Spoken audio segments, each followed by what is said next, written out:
आदिलाबाद नवाबशाह जे आबादगारनि जा ज़िले जे 4 शुगर मिलनि ॾांहुं 20 अरब रुपए खां मथे जी बकाया जाता, जंहिंजो सुप्रीम कोर्ट जो बि ऑर्डर असांजे हक़ में आयल आहे ऐं हाई कोर्ट जो ऑर्डर बि असां आबादगारनि जे हक़ में आयल आहे। पर हितां जे जेके 4 शुगर मिलूं आहिनि, जंहिंमें Habib sugar mill, Alnoor sugar mill, Bandhi sugar mill ऐं सकरन शुगर मिल, उहे सुप्रीम कोर्ट ऐं हाई कोर्ट जे ऑर्डर खे मञण जे लाइ तयारु न आहिनि। उन जे लाइ असां जेका ई तहरीक शुरू कई आहे, जेका कराची खां शुरू थी आहे, 10 अगस्त ते असांजो कराची में हिकिड़ो तमामु वॾो ज़बरदस्त प्रोटेस्ट हो जेको असां रिकॉर्ड करायो। हाणे 8 तारीख़ ते असांजो हबीब शुगर मिल नवाबशाह जे गेट ते 8 सेप्टेम्बर अरबा जे ॾींहुं 11 वॻे हबीब शुगर मिल जे गेट ते धरणो आहे। उन जे लाइ तमामु ज़िले जे आबादगारनि, हारियुनि, मज़दूरनि, वकीलनि, शागिर्दनि ऐं हर मकतब फ़िक्र जे माण्हू सां तालुक़ु रखंदड़ खे असां इहा रिक्वेस्ट था कयूं त हीउ सिर्फ़ु आबादगार ऐं हारी जो मामिलो न आहे, हीउ सिंध जे हर माण्हू जो मामिलो आहे, पूरी सिंध जो मामिलो आहे, पूरे ज़िले नवाबशाह जो मामिलो आहे। उन करे असां तमामु दोस्तनि खे इहा गुज़ारिश था कयूं त उहो 8 तारीख़ ते 11 वॻे हबीब शुगर मिल जे गेट ते गॾु थी ऐं हबीब शुगर मिल जे मालिक खे इहो ॿुधाइनि त इहे पैसा असांजो हक़ आहिनि, इहा रक़म असांजो हक़ आहे जेका असांखे मिलणु घुरिजे।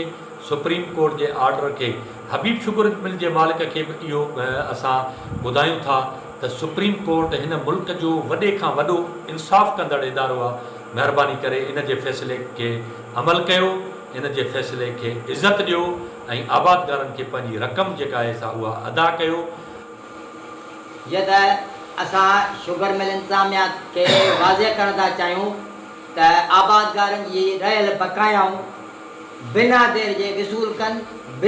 जेका प्रोपेगेंडा पिया हलाइनि त इहे धरणो जेको आहे कैंसिल थी वियो, धरणो कैंसिल कोन थींदो, पर इंशाअल्लाह ताला हीउ धरणो तेसीं ताईं जारी रहंदो जेसि ताईं तव्हां हीउ बकाया जा न ॾींदव, तेसि ताईं धरणो ख़तमु कोन थींदो। ऐं इहे प्रोपेगेंडा करणु बंदि कयो। हीउ जब आख़िर ताईं जेसि ताईं मसइला हल न थींदा तेसि ताईं असांजो हीउ धरणो जारी रहंदो।